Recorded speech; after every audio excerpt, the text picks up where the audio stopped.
Hey everyone, welcome to Raj economics and commerce classes. मैं हूं नीरज कुमार और आज आ गया हूं मैं आप लोगों के बीच एग्रीगेट सप्लाई के बारे में लेकर के एक वीडियो।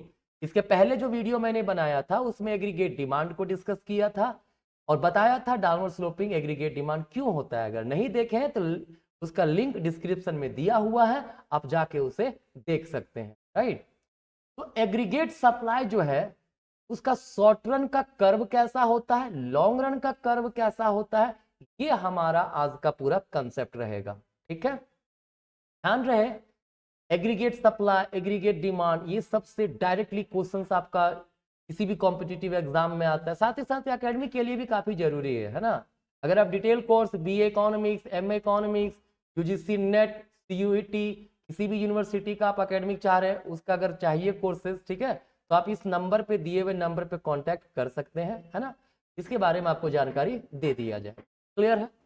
तो चलिए हम लोग आज एग्रीगेट सप्लाई के बारे में डिस्कस करते हैं। सबसे पहला एग्रीगेट सप्लाई, शॉर्ट में हम लोग इसको एएस भी बोलते हैं। क्या बोलते हैं? एएस। ठीक है, ये क्या होता है भाई? ये होता है quantity of goods and services that firms are willing and able to supply. एक कंट्री के एक इकोनॉमी में जितने भी फर्म्स हैं, है ना, वो सब एक मतलब जो भी गुड्स एंड सर्विसेज का क्वांटिटी सप्लाई करने का विलिंगनेस रखते हैं या सप्लाई करने को कैपेबल है, ठीक है, उससे हम लोग एग्रीगेट सप्लाई कहते हैं। राइट, और इसका जो ग्राफिकल रिप्रेजेंटेशन होगा वो होगा एग्रीगेट सप्लाई कर्व। मतलब समझिए इसको इस तरह से, अगर एक फर्म है ना, मतलब हमारे देश में मान लीजिए दो फर्म है ए और बी। फर्म ए जो है 100 रुपीज का गुड्स एंड सर्विसेज सप्लाई करने को रेडी है, ये 200 रुपीज का गुड्स एंड सर्विसेज सप्लाई करने को रेडी है, तो हम लोग एग्रीगेट सप्लाई कह सकते हैं 300 रुपीज का वो सप्लाई करने को रेडी है। क्लियर? मतलब ये हमारा एग्रीगेट सप्लाई हुआ। क्लियर? तो अब आता क्या है, कहता है कि जो एग्रीगेट सप्लाई की अगर बात करें तो ये रिलेशन दिखा रहा है quantity of goods and services supplied at different price level. Right, ये दिखा रहा है अलग अलग प्राइस पे जो गुड्स एंड सर्विसेज को सप्लाई करने को विलिंगनेस रखता हो उसे रिप्रेजेंट करता है उसका कर्व, है ना। तो ये जो एग्रीगेट सप्लाई कर्व होता है ये लॉन्ग रन में अलग होता है, शॉर्ट रन में अलग होता है। दैट इज लॉन्ग रन में अगर आप एग्रीगेट सप्लाई कर्व देखो तो ये वर्टिकल होगा, वहीं शॉर्ट रन में एग्रीगेट सप्लाई देखोगे तो ये अपवर्ड स्लोपिंग होगा। ठीक है, याद रखिएगा, है ना। अब ऐसा क्या है भाई, ऐसा क्यों होता है, चलिए इसके बारे में डिस्कस करते हैं। सबसे पहला डिस्कस करेंगे लॉन्ग रन एग्रीगेट सप्लाई के बारे में। देखिए कहता है long run aggregate supply, long run का जो टाइम पीरियड होता है उसमें कहता है जो production of goods and services जो होता है ना, ये लेबर पे डिपेंड करता है, कैपिटल पे डिपेंड करता है, नेचुरल रिसोर्सेज पे डिपेंड करता है and on the variable available technology वगैरह पे डिपेंड करता है। ध्यान रखिएगा, जब हम एग्रीगेट सप्लाई का कर्व बनाते हैं तो एक्स एक्सिस पे क्वांटिटी ऑफ गुड्स या फिर जिसको हम लोग रियल जीडीपी भी कहते हैं, क्या बोलते हैं? रियल जीडीपी भी कहते हैं, है ना, इसका और प्राइस लेवल मतलब overall price. Right, overall price level के अनुसार हम लोग डायग्राम रिप्रेजेंट करते हैं। ठीक है, लेकिन कह रहा है लॉन्ग रन में जो हमारा क्वांटिटी सप्लाइड है, जो फर्म सप्लाई करना चाहते हैं, वो डिपेंड करता है लेबर पे, कैपिटल पे, नेचुरल रिसोर्सेज वगैरह पे, जो टेक्नोलॉजी है उस पर डिपेंड करता है, ना कि प्राइस पे। ठीक है, कह रहा है quantity supply does not depend on the overall price level. तो जब ओवरऑल प्राइस लेवल पर डिपेंड कर ही नहीं रहा है तो ऑब्वियस सी बात है एग्रीगेट सप्लाई कर्व हमारा कैसा होगा, ये वर्टिकल बन जाएगा।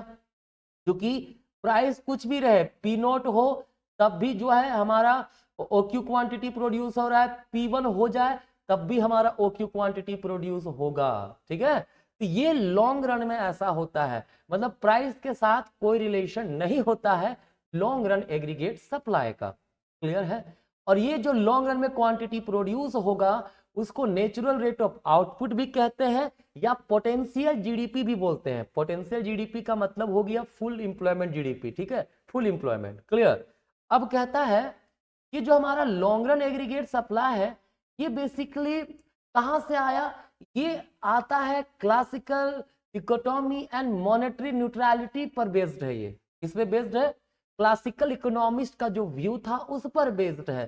जो क्लासिकल इकोनॉमिस्ट का अजम्पशन था, कहता है उनका कहना है कि जो रियल वेरिएबल होता है ना, रियल वेरिएबल मतलब क्वांटिटी ऑफ आउटपुट, राइट, ये नॉमिनल वेरिएबल पे डिपेंड नहीं करता है। मतलब क्वांटिटी ऑफ आउटपुट जो है ये प्राइस लेवल पे डिपेंड नहीं करता। ये क्लासिकल इकोनॉमिक्स का अजम्पशन था, ठीक है। तो हम लोग कह सकते हैं long run aggregate supply curve जो है ये किस अजम्पशन पे बेस्ड है? तो ये क्लासिकल इकोनॉमिक्स के अजम्पशन पे बेस्ड है, जिसके कारण ये क्या होता है, वर्टिकल शेप ले लेता है, ठीक है। याद रखिएगा, आपसे कोई पूछा कि long run aggregate supply curve कैसा होता है, आप क्या कहोगे? ये होता है हमारा वर्टिकल शेप, ठीक है। तो अब आगे हमारे पास है short run aggregate supply curve. कहता है शॉर्ट रन में जो होगा ना, price level affect economy output. देखिए शॉर्ट रन में कम समय है, उस समय प्राइस पे जरूर डिपेंड करेगा कि कब सप्लायर ज्यादा बेचना चाहेगा, कब सप्लायर कम बेचना चाहेगा, है ना। ये सीधा सीधी प्राइस पे ही डिपेंड करेगा। क्लियर है? मतलब अगर प्राइस घटता है, ओवरऑल प्राइस लेवल घटेगा, तो फर्म्स वगैरह भी चाहेंगे कि हम कम सप्लाई करें। वहीं अगर ओवरऑल प्राइस लेवल बढ़ता है तो सप्लायर चाहेंगे हम ज्यादा सप्लाई करें और ज्यादा उसे अर्निंग करें। क्लियर? जिसके कारण short run aggregate supply curve जो होगा वो अपवर्ड स्लोपिंग बन जाए। ऐसा बन जाएगा अपवर्ड स्लोपिंग कर्व। क्लियर? जो कुछ इस प्रकार का होगा हमारा, है ना। ये है short run aggregate supply curve जो अपवर्ड स्लोपिंग है हमारा। ये दिखा रहा है डिफरेंट प्राइस लेवल पे जो आउटपुट है दैट इज रियल जीडीपी वो अलग है। जैसे प्राइस लेवल जब P1 था तो आउटपुट लेवल Q1 था। जब प्राइस लेवल बढ़ा तो आउटपुट लेवल भी हमारा बढ़ता है, ठीक है। क्लियर है? तो याद रखिएगा शॉर्ट रन में नेचुरल रेट ऑफ आउटपुट की बात नहीं की जाती, मतलब फुल एम्प्लॉयमेंट आउटपुट की बात नहीं की जाती है, जिस कारण से जितना प्राइस लेवल बढ़ता जाएगा आउटपुट भी बढ़ता जाएगा। जबकि लॉन्ग रन में यह माना गया है कि जैसे प्राइस लेवल का किसी प्रकार का कोई रिलेशन ही नहीं होता है real variable that is output से, जिसके कारण प्राइस बढ़े या घटे आउटपुट फिक्स रहेगा। और ये जो आउटपुट होगा वो होगा natural rate of output that is potential GDP. इसको हम लोग पोटेंशियल जीडीपी भी बोलेंगे या फिर नेचुरल रेट ऑफ आउटपुट भी कहेंगे, ठीक है। तो ये है एग्रीगेट सप्लाई और इसका long run and short run का कंसेप्ट। मुझे उम्मीद है आपको समझ में आया होगा। अगर समझ में आया है तो शेयर कीजिए वीडियोस को, है ना। एंड अगर सब्सक्राइब नहीं किए चैनल को अभी तक तो चैनल को सब्सक्राइब कर लीजिए। आज का यहीं तक, मिलेंगे नेक्स्ट क्लास में। धन्यवाद।